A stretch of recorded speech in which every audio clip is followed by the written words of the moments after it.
section, once again, of East Meets West. This next section hopefully promises to be a bit spicy. This is going to become the question here, as we've seen, obviously, as we saw in yesterday's China panel, led by Bill Russo, one of our panelists today, having, at least for me, surprising fact, this idea that perhaps the reason China has not projected more of its electromobility stack around the world already is that governments elsewhere are not ready to receive it, and its partners aren't ready to receive it, that in fact Chinese mobility could become even more dominant. And what will the West do in response to this? Well, so far, at least in North America, the United States and Canada have erected tariffs, are attempting to put up dikes. For me, coming from Montreal and being an American, the sight of a BYD dealership is still an exotic treat to see these incredible cars here. But can the West respond? And here's where I will quote his other panelist, Chris Thomas of Assembly Ventures, who posted this on LinkedIn. I will quote him verbatim. "Will the West lead or will it fecusly demur? Are we in the West willing to stake it all to achieve ideologic, economic, technological, and philosophic victory?" I do not know if Bill sees the stakes as that high, but Chris certainly does. And here to moderate what will hopefully be an incredibly spicy discussion, if not debate, is Dr. Jinhua Zhao, who is a professor of cities and transportation at MIT and is co-founder of their mobility initiative. Gentlemen, please, cannot wait.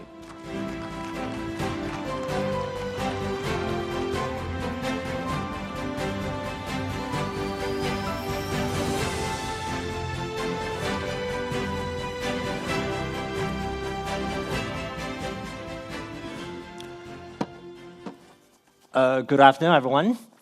I had this distinct honor to have two close friends with very contrasting views, right? That's probably the definition of a good panel, so I'll try to make it, as Greg mentioned, a meaningful debate. Maybe I'll start with proposition. I'm not sure you two agree with me.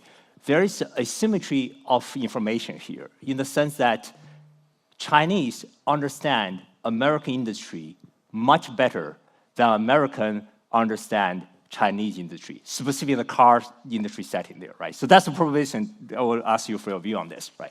But let me start with some basic data to set the thing. In 2024, China sold 10 million electric vehicles, market share 50%. US sold 1.7 million electric vehicles, market share less than 10%. Infrastructure, China already has 3.6 million charging ports, US about 200K, 17 times difference. Lastly, as of this year, in US, average car, most electric SUV now, $50,000. Average American barely can afford it. In China, it's probably half the price.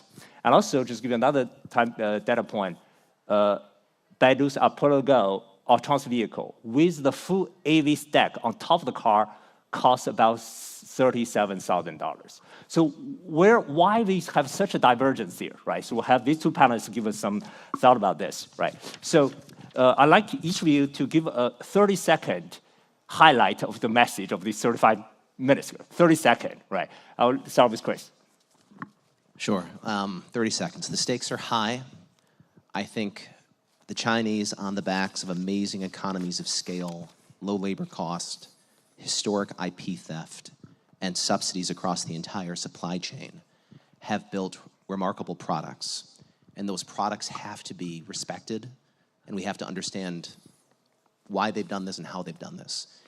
The West is in a moment akin, I would offer, to the Japanese invasion of the late 70s, 1980s, in which we in the United States and broadly are leading with protectionism, reformatting of C-suites and approaches, quality, and competition. But the difference is going to be that we will not be competing on our same roads, but rather we'll be competing with products and quality globally.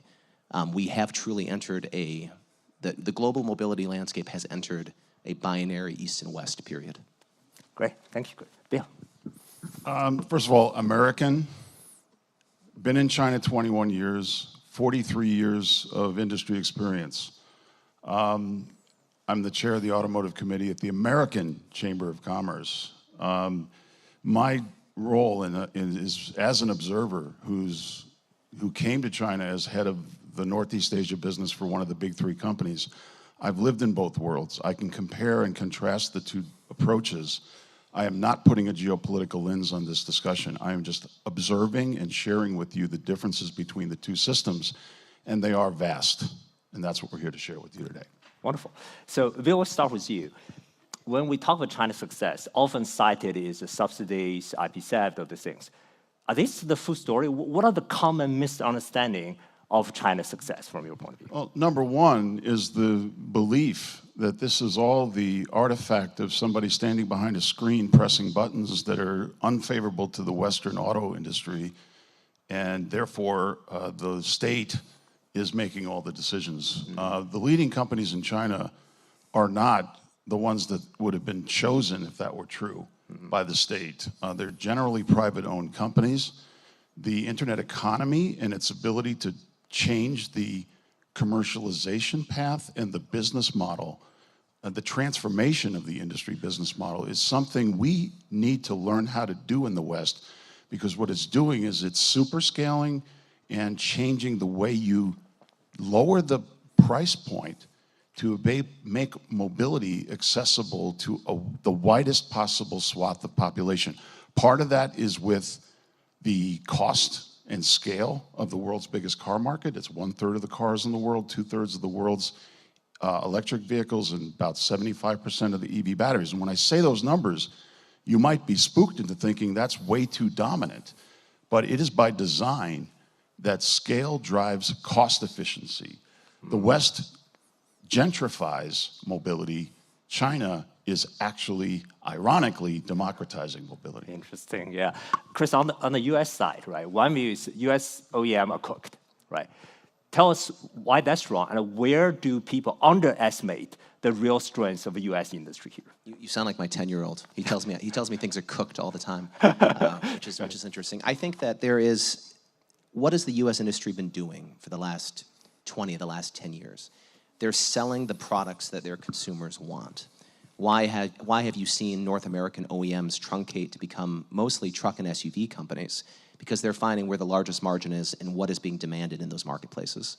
And so I think there's this interesting conversation that happens a lot, especially within the global automotive ecosystem, around why is the United States so backwards?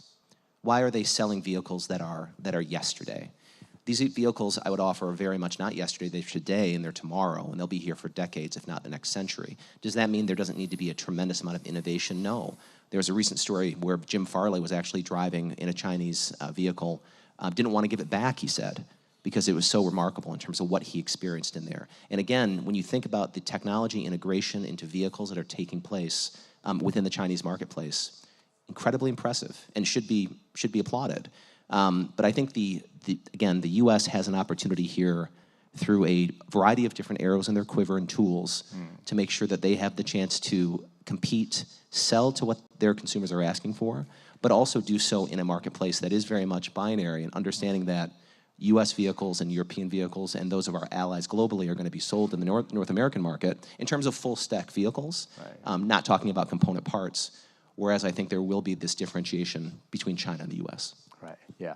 Another question, moving on to the clock speed of innovation here, right? In the US or Europe, typically talk about 4 or 5 years. In China, it's kind of half the time on this, right? So I'd like to see both of you, what lead to this kind of divergence for innovation capability and pace? And then if you push this logic into the future, what will happen in, say, 5, 10 years' time on both sides of the industry there? All right. One of the features that makes the market different, and it happened during the time I was there.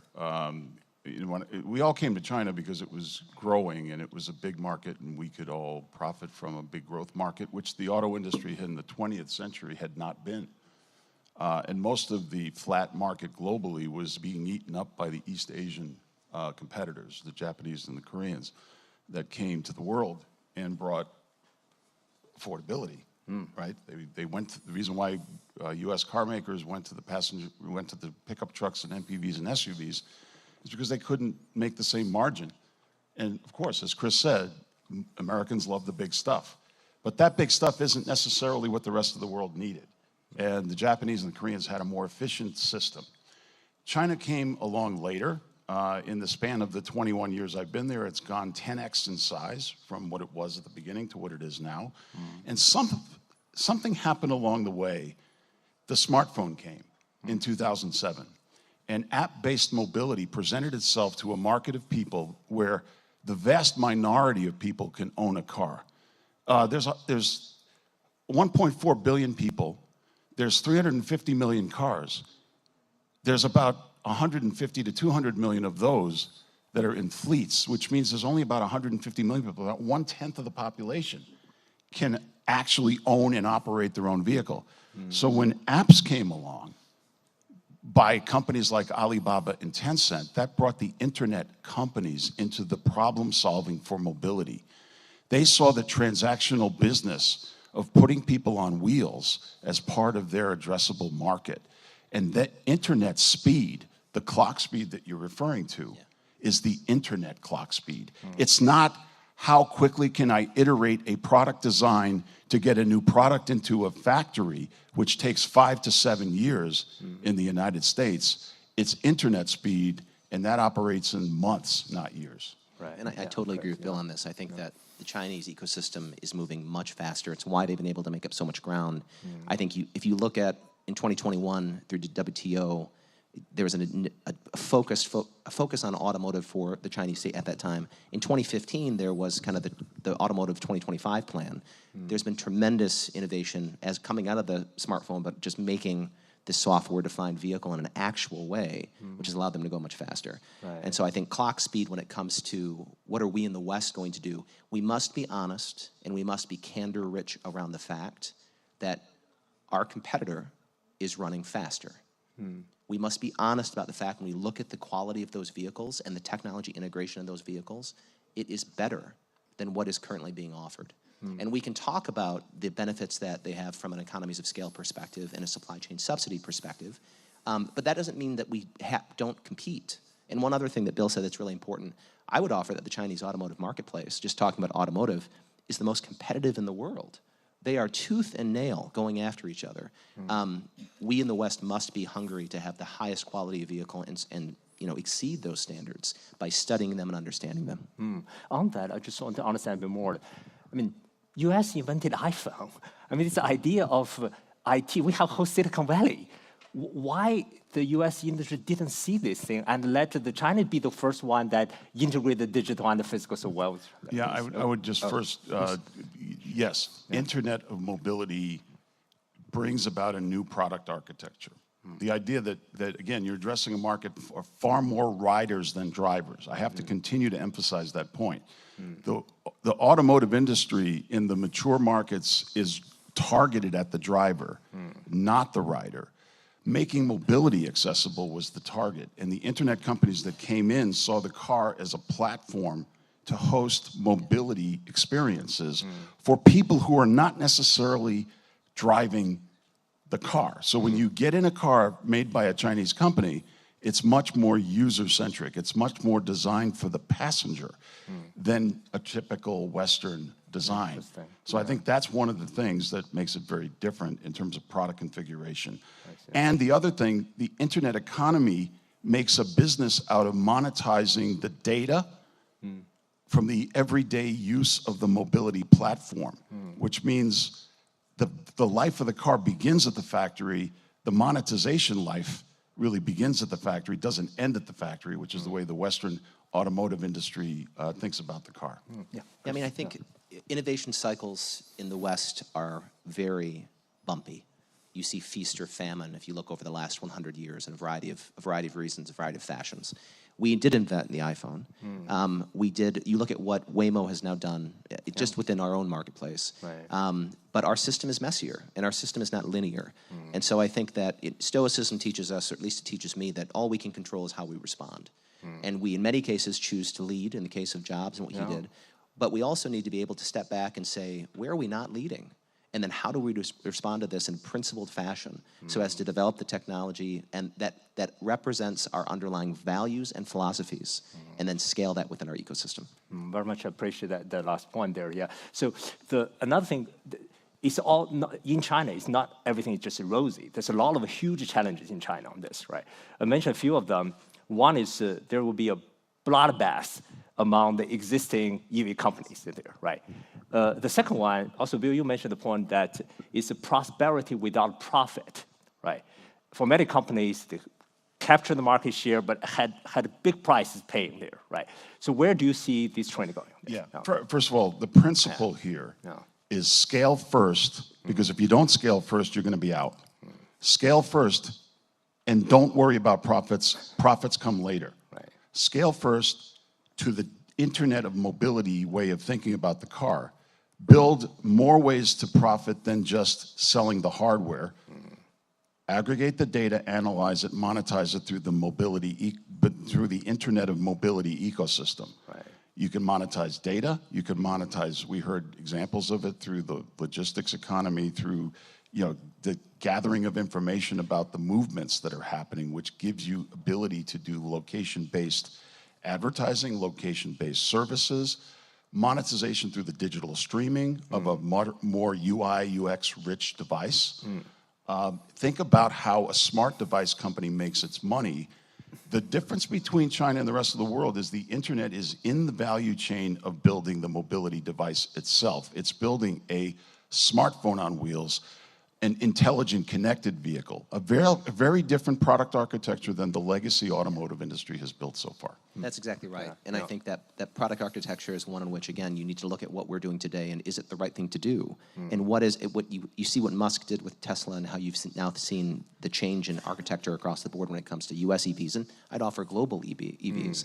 But what Stellantis has done with differentiated types of top of wallet payments and offering those into those vehicles, what Ford has done with Ford Pro, which is incredibly important with regard to large fleets and different ways to monetize how those are being used by SMBs, small and medium-sized business in North America. We're, to Bill's point, you have two large communities, entities, ecosystems that want the same thing coming at it from different perspectives, legacy and new build. Yeah, right. Yeah, and the Xiaomi or Huawei, they make phones. I mean, now they are doing this, right? So I'll talk a little bit about the autonomous vehicle side, right? Waymo just this week announced that they are carrying 450,000 trips per week. Really a major milestone now, right? Apollo Go in China, I think it's around 250K. That's in October. I don't have the latest number, but so it's a little bit margin there. So Waymo seems to be leading this, right? For that, that's where I think the U.S. do have an edge in this area, right? So on the autonomous vehicle development, give us the sense of the difference between the two countries. I'd say the biggest observable difference, and one that I think, again, if you suck all the air out of the room, there's nothing left for anyone else to breathe in. Yeah. And the Western paradigm, again, I'm just observing the difference in what I see in China, what I see in the Western world, is we're only talking about people movement. There's a vast Internet of Mobility problem solving for goods delivery, package delivery. Those internet companies that I talked about that saw people putting people on wheels also deliver packages. Alibaba is the largest e-commerce platform on the planet. They're investing in the platform of the car. Tencent, the big internet giants, the internet and communication technology companies in China are in the vehicle, but they're also in food delivery. They're also in package delivery, and they see robo-delivery as an integral part of the autonomous vehicle problem solving, and it's a much bigger addressable market than people movement, and the hill to climb is less steep because you don't have the same risk. You can more geofence those types of movements. You don't have the occupant safety challenge as steep a hill as it is on the passenger vehicle side, but you don't get the same sexy response from the investment community. So the Western world wants to raise capital first so that they can fund the innovation, so that they can invest in very expensive technologies to commercialize.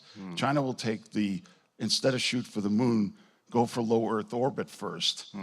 It's not as sexy, but you're going to get more data, and you're going to be able to aggregate it. You're going to train the AI algorithms quicker if you attack the goods movement economy. Right. Chris, you're from the investment community, right? I mean, I would have to disagree, only because there's nothing more sexy than revenue and EBITDA and net profit. And I think when it comes to your point around delivery, whether it be differentiated goods or actually delivery on a fast casual consumer perspective, we are seeing huge revenues being driven by North American and Western TNCs, Uber chief among them with Uber Eats, and new partnerships that we're seeing with companies like DoorDash and Waymo. That's already happening in a big way.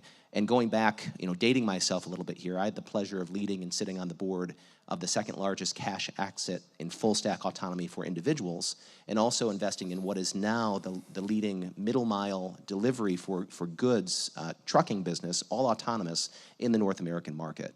And these are things that we've been investing in and deploying for more than a decade. The big difference to your core question, I think, is regulatory.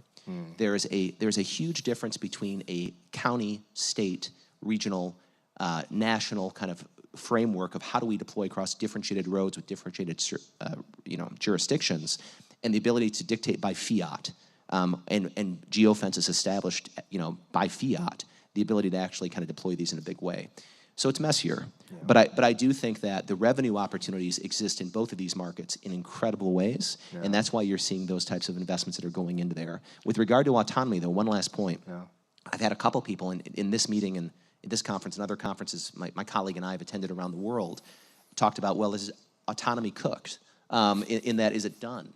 It's not. We are just at the beginning of differentiated autonomous opportunities. Waymo is incredibly impressive, but you saw GM has now kind of just hired Sterling Anderson, leading all of their kind of forward-going product.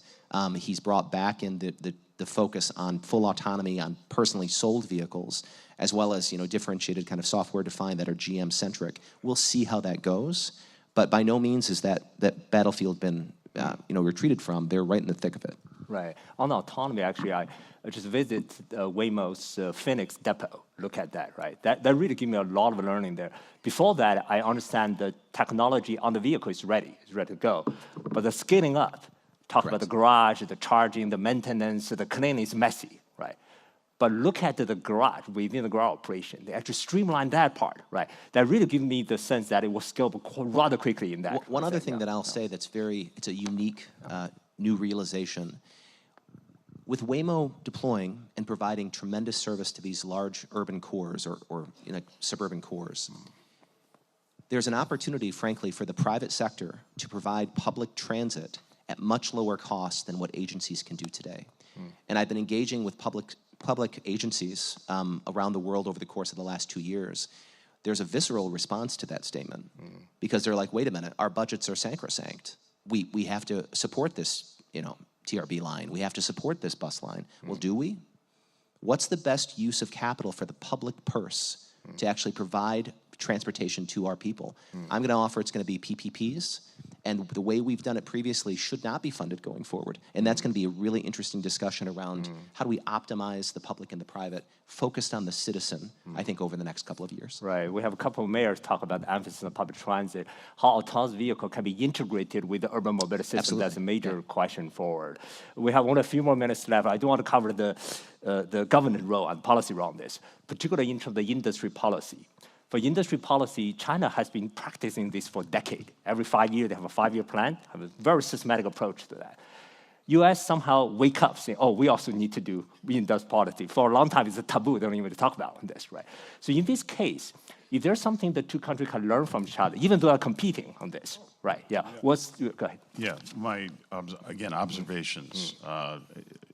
It's not China does it right, the US has got it wrong. It's China does certain things really well. And one of the things it does really well is it sets a goal. Right. And it stays consistent from I've been there during the Hu Jintao era. I've been there during the Xi Jinping era. And if you're there for a length of time, you realize that as regimes change, the policies stay consistent. They do get modified, but they generally move in a consistent direction. There isn't a zigzagging or a reversal even of policy. And that helps. It helps a lot because it guides investment, it guides consensus, even if there are, by the way, it is not the central government decides and everybody follows. It's the central government sets a goal and 31 provinces fight for who gets to demonstrate that they've got the best solution. So it's very, very competitive. But there is that guidance, and there's an ability to fund at the local level coming from an ecosystem-based approach, which is not the government puts all the money in. It's private industry. We talked about the internet mobility. One thing the government did not create in China was the internet economy. In fact, they even, sent Jack Ma for a re-education when he became a bit too big.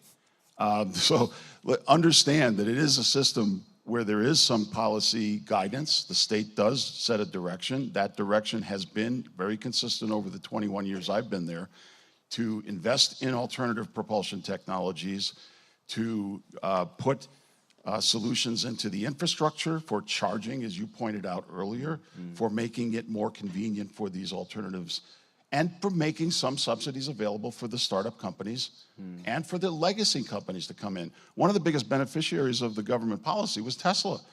Bringing Tesla in 2020 is what really sparked the whole consumer interest in the electric vehicle in China. Right. I would just say I think Jack Ma has a lot to teach the Chinese state, personally. But I would offer, when we think about what does the U.S. and what does the West need to do better, we need to prioritize, and we need to keep those priorities. There are certain things that should be politicized. There are certain things that need not be, and that we in the West do a really good job of stepping in it all the time. Making sure that we are looking at industrial policy with benefits, our independence. And there's something we put forward at Assembly. It's a new white paper, which you can find on our website. But we talk about independence. We all want independence. We all want to maximize sovereignty. But we are all independents in different ways, in different forms. We must choose, as individuals, as companies, as nations, how independent do we want to be, and how much independence do we want to allow? And I think when we look at Europe in a variety of ways, when we look at the US in a variety of ways, there needs to be self-sufficiency, and there needs to be an understanding that those entities that we are going to be independents of on a forward-going basis, if we choose to be, we can't just walk into it sleepwalking, but if we choose to be, that they are individuals who we trust and have a long forward-going opportunity to work alongside. That's something that I think that we need to do a lot better. We're starting to do it. We need to do a lot better. Right. Given the time, I will combine the last two questions, right? If you look at the Venn diagram, right, what's the common ground there, right? What are the synergy between the two sides? And also, if you look at the path forward, let's say, particularly from US point of view, should we lay out the red carpet, invite CATL, invite BYD, let's have a joint venture, impose some policy constraint, just like China did in the 80s and 90s, invited Volkswagen into China, yes. Or, no, we should build the wall, really isolate, or having this more national security, more dominant narrative in this. So combined with the last question is your advice to the CEOs in the US and your advice to CEOs in China. China's difficulty now is when they go out, often seen being a bit aggressive, right? How do you help the Chinese CEOs to say, can you get into the global market with respect, we understand the local? And for the US CEOs, Chris, you already mentioned that the leadership actually already recognizes the challenge. What can they do even more to really absorb the global knowledge and improve the industry there? Yeah, either of you want to start? Yeah, Chris. I think when it comes to advice for the CEOs, I mean, to your point, I think there's a tremendous amount that's already happening. I would tell US CEOs to immerse yourself within Chinese tech, to understand it, to respect it for what it is in terms of the quality of what they've produced, and then to produce better, to win in the field when it comes to all aspects of how we're going to develop and what we're going to do. I think when it comes to whether we should be rolling out a red carpet or putting up walls, I would offer we need to do both. We need to find ways to work together. Bill is my friend. We disagree on lots, but Bill's my friend. I have many friends from around the world. I have many friends, that are Chinese nationals. We need, as individuals, as citizens, and as countries, to make sure that we are building companies and regimes that allow our people to prosper. China is a geopolitical force. The United States is a geopolitical force. Neither of us is going anywhere. We need to find ways in which we can communicate and build. The worst thing that could happen is we would just shut off communication between the two of us, which will breed all kinds of things we don't want. So how do we do that? I think we do that by looking at componentry and differentiated kind of, for lack of a better word, dumb products that we can produce in each other's shores and have different supply chains that support that. But we also have to be very honest about what is the software-defined vehicle. It is an unbelievable information collection device. It's one that we have to be very sincere in our hearts about what are we choosing to be and do. And so I believe strongly that while there needs to be ways that we can work together, we need to be resolute in ensuring that, at least in the United States, and speaking on behalf of my country, in a civilian capacity, that I don't see that we will have Chinese vehicles, in the lower 48 or in the United States anytime soon. Part of that is protectionism, which is fair, just to be very honest about it in terms of our domestic industry. Part of it is national security.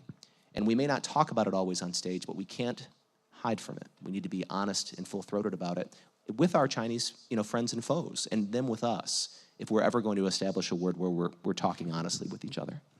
Thank you, Chris. Bill. I'd like to think there's a bit more opportunity for collaboration, because saying that you forever are going to be on that side of the line and I'm forever going to be on this side of the line, that's going to create an isolationist, and frankly, I think it's going to weaken the Western world if it doesn't learn. I've spent 21 years in China, and only in the last 3 or 4 years has the Western, many of whom are my clients, by the way. I've met Jim Farley. He does admire Xiaomi. He's doing exactly the right thing by telling his people, I don't want to give this back at making a better product than we are making. If you don't wake up to that reality, you are forever going to be playing a game of catch-up, because their product cycles are faster, their cost structures are super scaled, they're going to be able to, yes, ironically, democratize that which we once dominated. I am from the United States. I want the US to be in this game, and they're not going to win if they isolate themselves. There has to be a Venn diagram where there's convergence in some form. Supply chains, yes, you need to regionalize them and protect and make sure you have IP access. Supply chains can be shared and scaled in areas that are not in the national security zone of interest. Data security, even tech stacks can be shared. There are certain components that can be shared. Trump today just allowed the H200 chip to be sold to China, provided they provided some additional levy on the usage of the technology. So yes, there's more that can be done, and the economic interdependency of the West and the East is what keeps the peace. We need to depoliticize, not ratchet up the geopolitical rhetoric as it relates to the East and the West. But one last comment, I think that's important. This idea that the West is not awake is incorrect. I can tell you, the CEO Ford of GM, of Stellantis, these men and women see everything you just described and then some, and they are developing toward a world that is real, that is happening in front of us right now. It's just a question of how much we can collaborate to maximize our independence and sovereignty while putting dependencies on partners that we truly can trust. And that's what will guide this, I think. Right. I started the panel with the question of asymmetry of understanding. I really thank Bill and Chris actually help improve the collective understanding on both sides. Everybody, please join me, thank the panel for the presentation today. Thank you so much.